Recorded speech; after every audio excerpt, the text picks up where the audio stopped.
কোথায় যাচ্ছেন বন্ধুরা? চুপচাপ আমার এই রেসিপিটা দেখে যান। আজ আমি বানাবো আম কাসুন্দি, আমার শাশুড়ি মায়ের থেকে শেখা। আম আমি ধুয়ে ভালো করে পুছে নিয়েছি, না হলে আচার নষ্ট হয়ে যায় জল থাকলে। এবার আমি আম গ্রেট করে নেব। এদিকে আমি সর্ষে, কাঁচা লঙ্কা, নুন দিয়ে বেটে রেখেছিলাম।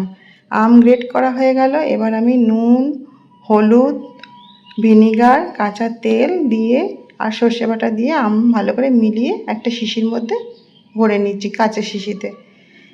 কাঁচের শিশিতে আচার রাখলে পরে অনেক দিন ভালো থাকে, নষ্ট হয় না। এবার আমি দেব আবার ওপর থেকে কাঁচা তেল দিয়ে দেবো। আমার শাশুড়ি মা কাঁচা তেল দিয়ে আচার তৈরি করেন, তেল গরম করে দেন না। আমার রেসিপিটা রেডি হয়ে গেল। এবার আমি শুধু প্রতিদিন রোদে দেব, রোদে দেওয়ার পালা। তাহলে আমার আচার আর নষ্ট হবে না। আমার রেসিপিটি যদি ভালো লেগে থাকে আমার চ্যানেলটা লাইক, শেয়ার, সাবস্ক্রাইব অবশ্যই করে দেবেন। আরও ভালো ভালো রেসিপি নিয়ে আপনাদের সামনে চলে আসবে।